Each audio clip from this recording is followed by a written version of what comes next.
Hello दोस्तों, नमस्कार। उपस्थित हैं हम अपने YouTube channel Anup future classes में। हम आपको बता दें, लगातार हम लोग रीड के प्रैक्टिस सेट को सॉल्व करते आ रहे हैं। आज ये हम आपको तीसरे प्रैक्टिस सेट रीड के लेके आए हैं। हम आपको बता देना चाहते हैं कि पर्यावरण स्पेशल ये आज की रीड की क्लास है। सभी लोग अपनी तैयारी को एकदम बनाए रखें, जो आगामी एग्जाम के लिए आपका एक हथियार सा साबित हो। चलते हैं आज का पहला क्वेश्चन के लिए। आज का हमारा पहला क्वेश्चन है, राजस्थान का राज्य पक्षी कौन सा है? यहाँ पे देखिएगा 4 ऑप्शन हैं। पहला घोड़ावड़, दूसरा आपका मोर, तीसरा है गिद्ध, चौथा आपका सारस। हम आपको बता दें, जो आपका यहाँ पे राइट आंसर होगा ये घोड़ावड़ होगा। ये पहला आपका यहाँ पे क्या होगा? Right answer. इसके बारे में हम आपको बताते हैं कि घोड़ावड़ का अर्थात ग्रेट इंडिया वर्डेस्ट, जिसका वैज्ञानिक नाम है, यह राजस्थान का पक्षी है। हम आपको ये भी बता दें, एक बड़े आकार का पक्षी है जो भारत के राजस्थान तथा सीमावर्ती पाकिस्तान में पाया जाता है। उड़ने वाले पक्षियों में यह सबसे अधिक वजन पक्षी है। बड़े आकार के कारण यह शुतुरमुर्ग जैसा प्रतीत होता है। इसके बारे में चलते हैं नेक्स्ट क्वेश्चन के बारे में। नेक्स्ट क्वेश्चन हमारा क्या है, यहाँ देखिएगा, निम्नलिखित में से कौन सा सुमेलित नहीं है? यहाँ पे आपका 4 ऑप्शन है। जो सुमेलित है, यहाँ पे हम आपको बता दें, जो हमारा भारतीय वन्य जीव संस्थान कोयम्बटूर, जो भारतीय वन्य जीव संस्थान कोयम्बटूर में है, यही आपका राइट आंसर होगा। यहाँ का तीसरा आंसर होगा। चलते हैं नेक्स्ट क्वेश्चन की ओर बढ़ते हैं। नेक्स्ट क्वेश्चन आपका है क्या, निम्नलिखित में कौन सा वनीकरण ऊर्जा का स्रोत नहीं है? हम आपको बता दें, 123 में जो आपका राइट आंसर होगा वो हो जाएगा यहाँ पे जीवाश्म ईंधन। जीवाश्म ईंधन एक ऐसा ईंधन होता है जो ऊर्जा का स्रोत नहीं होता है। जीवाश्म प्रकृति के स्रोत पर निर्भर करती है। यह जैसे अचानक बाढ़ भूकंप हो जाते हैं तो पृथ्वी तहस नहस जब हो जाती है, तो जीवाश्म का एक कारण बनता है जिससे जीवाश्म ईंधन प्राप्त होता है। चलिएगा नेक्स्ट क्वेश्चन की ओर बढ़ते हैं। नेक्स्ट क्वेश्चन हमारा क्या है, परितंत्र शब्द का गठन किसने किया? यहाँ पे देखिएगा 124 का, जो 124 का राइट आंसर होगा यहाँ पे देखिएगा हेकिल ए, दूसरा होम्डले, तीसरा टांसले ओडम। हम आपको बता दें, जो यहाँ पे आपका राइट आंसर होगा वो थर्ड होगा, टांसले के द्वारा यह दिया गया था। चलिए अगले क्वेश्चन को, भारत का सर्वाधिक वर्षा वाला स्थान कौन सा है? यहाँ पे देखिएगा 125। हम आपको बता देना चाहते हैं, यहाँ पे जो आपका राइट आंसर होगा वो होगा आपका चौथा, मासिनराम। जो आपका चौथा है यहाँ पे, ये क्या होगा? राइट आंसर होगा। चलिए 126 की ओर बढ़ते हैं। 126 क्या है? पर्यावरण के जैविक घटक में सम्मिलित है। पहला भूमि, वायु, पौधे, जल। हम आपको बता दें, जो यहाँ पे आपका राइट आंसर होगा वो होगा पौधे। जो थर्ड है, तीसरा पौधे होंगे। इसके बारे में थोड़ा हम लोग बता दें, आपको जानकारी रहना चाहिए। जैविक शब्द जीवित जीव को दर्शाता है, इसलिए पारिस्थितिक तंत्र में जैविक के कारण पारिस्थितिक शब्द के सभी जीवों को दर्शाता है। चलिएगा आगे चलते हैं हम लोग। मिनी माता रोग का संबंध निम्नलिखित में किससे है? यहाँ पे देखिएगा 4 ऑप्शन हैं। यहाँ पे हम आपको बता दें, मिनी माता जो रोग का संबंध है इसमें किससे है? ये HG प्रदूषण से, जो आपके यहाँ पे राइट तीसरा आंसर होगा। चलिए नेक्स्ट क्वेश्चन की ओर बढ़ते हैं। नेक्स्ट क्वेश्चन हमारा क्या है, निम्नलिखित में से अपेक्षित शिक्षण सामग्री कौन सी है? 128 देखिएगा, जो आपका यहाँ पे राइट आंसर होगा ये चार्ट होगा। यहाँ पे जो अपेक्षित शिक्षण विधि होती है वो चार्ट के माध्यम बताया जाता है बच्चों को, तो यहाँ पे आपका सेकंड राइट आंसर होगा। चलिएगा नेक्स्ट क्वेश्चन 129 की ओर बढ़ते हैं। निम्नलिखित में से कौन सी गतिविधि पर्यावरण संरक्षण में संबंधित नहीं है? यहाँ पे देखिएगा 129 में आपको दे दिए गए हैं 4 ऑप्शन। वन्यमूलन, प्राकृतिक संसाधनों का संरक्षण, बृहद पौधारोपण, जलाशयों की सफाई। हम आपको बताते हैं, जो आपका यहाँ पे राइट आंसर होगा वो आपका यहाँ पे पहला जो पहला यहाँ पे आपका फर्स्ट ही होगा वनोन्मूलन, ये पहला ही यहाँ पे आपका क्या होगा राइट आंसर। चलिएगा नेक्स्ट क्वेश्चन बढ़ते हैं, अगले 130 की ओर बढ़ते हैं। 130 हमारा क्या है, कह रहा पर्यावरण शिक्षा में सामूहिक चर्चा से संबंधित शिक्षण विधि कौन सी है। यहाँ पे देखिएगा 4 ऑप्शन है। पहला हमारा क्या है दिया है, भूमिका निर्वहन, व्याख्यान, वर्णन, विचार गोष्ठी। तो हम आपको बता दें यहाँ पे जो आपका राइट आंसर होगा, यहाँ पे आपका पहला राइट आंसर होगा भूमिका निर्वहन, ये आपका फर्स्ट आंसर होगा। चलिएगा नेक्स्ट क्वेश्चन की ओर बढ़ते हैं। नेक्स्ट क्वेश्चन हमारा क्या है, सतत एवं व्यापक मूल्यांकन CCE का मुख्य उद्देश्य है।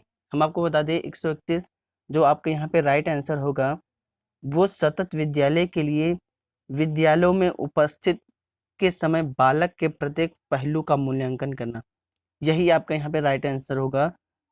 ये आपका यहाँ पे पहला ही राइट आंसर होगा। चलते हैं नेक्स्ट क्वेश्चन की ओर बढ़ते हैं।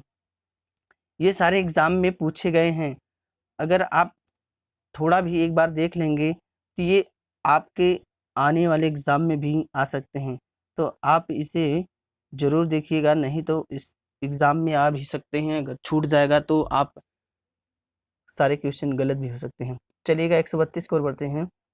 132 हमारा क्या है, IEEP का पूर्ण रूप है। हम आपको बता दें 132 का जो यहाँ पे राइट आंसर होगा वो है इंटरनेशनल रिक्वायरमेंट एजुकेशनल प्रोग्राम, ये आपका यहाँ पे सेकंड जो होगा ये यहाँ पे राइट आंसर होगा।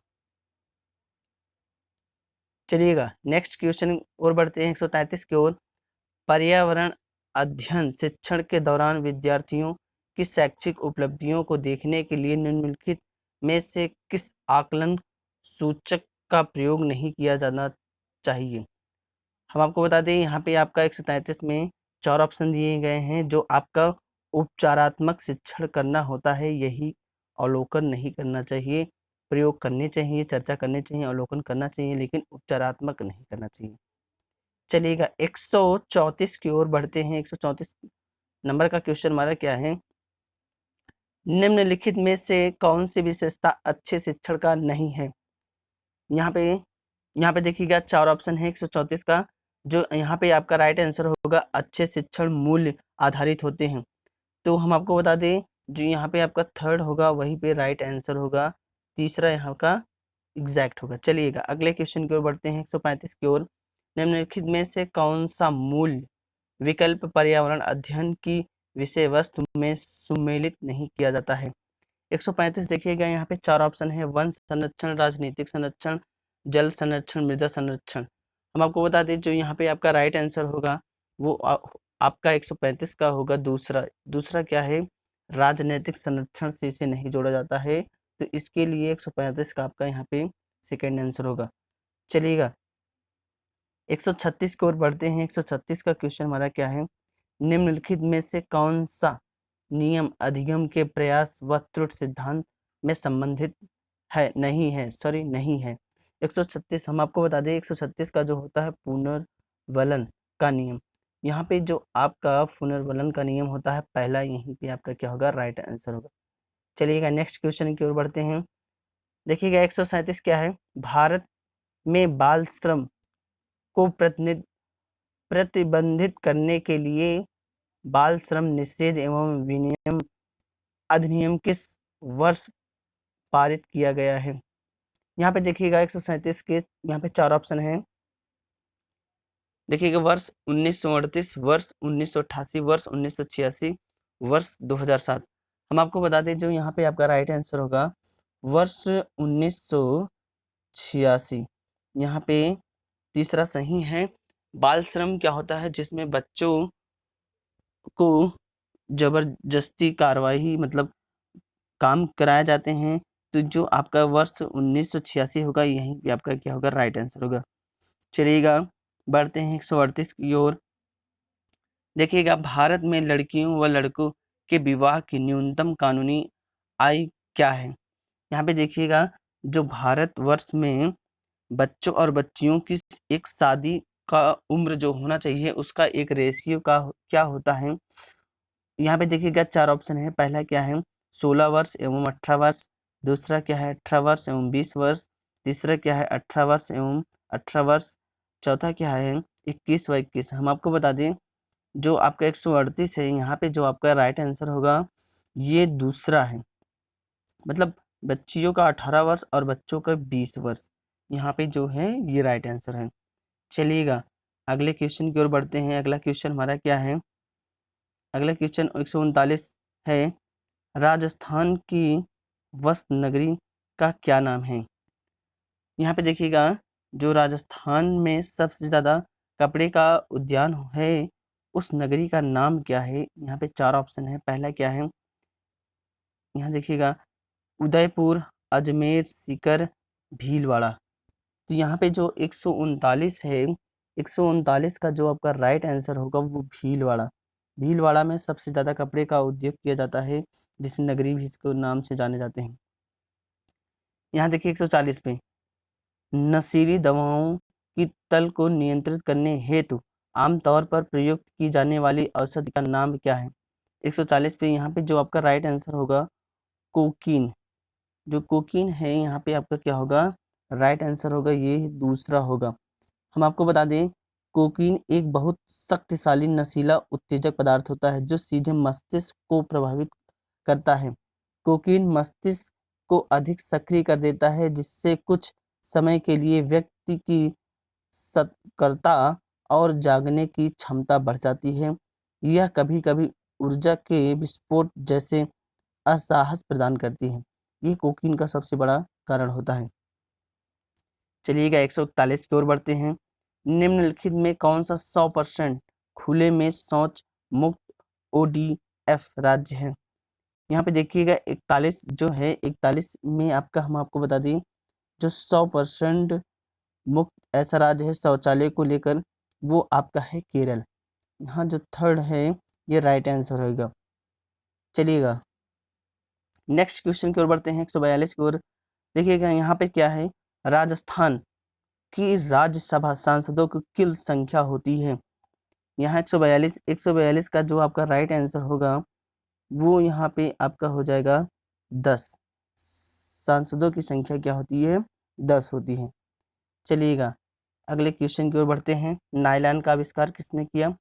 यहाँ पे देखिएगा नायलॉन का आविष्कार बालेस, ये जो आपका राइट आंसर सेकंड है बालेस कैरोथर्स सेकंड बालेस ने किया।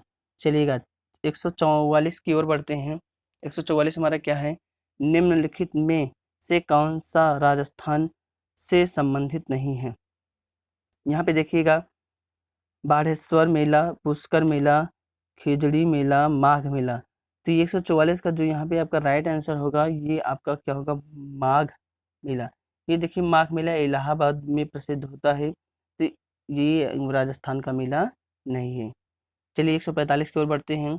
145 क्या है, भारत में प्रथम यात्री रेलगाड़ी की शुरुआत कब हुई। यहाँ पे देखिएगा जो आपका 145 है 145 का यहाँ पे राइट आंसर होगा आपका 1853 ईस्वी में। 1853 ईस्वी में रेलगाड़ी की शुरुआत हुई।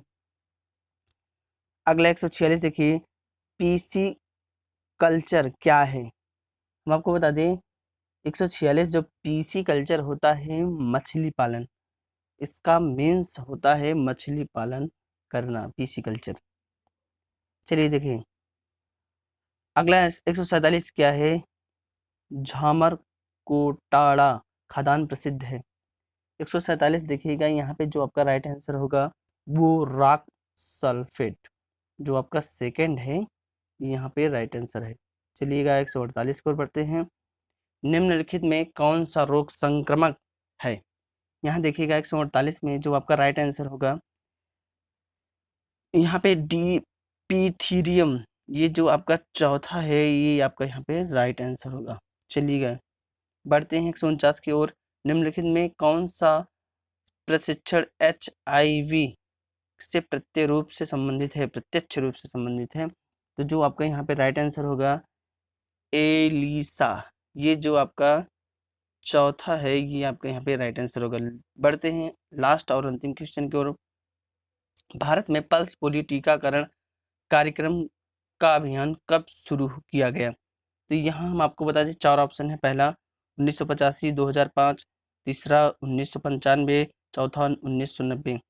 तो हम आपको बता दें जो यहाँ पे आपका राइट आंसर होगा 1995 में थर्ड, ये आपका राइट आंसर। पल्स पोलियो क्या होता है, जो बच्चे 5 साल के अंदर या 5 साल तक होते हैं उनको पोलियो ड्रॉप पिलाया जाता है। पोलियो ड्रॉप एक परंपरागत से पिलाया जाता है। इसका ये मतलब होता है कि बच्चों के अंदर कुपोषण की क्षमता को मारा जाए और बच्चे के अंदर विकास की एक शक्तिशाली बढ़े।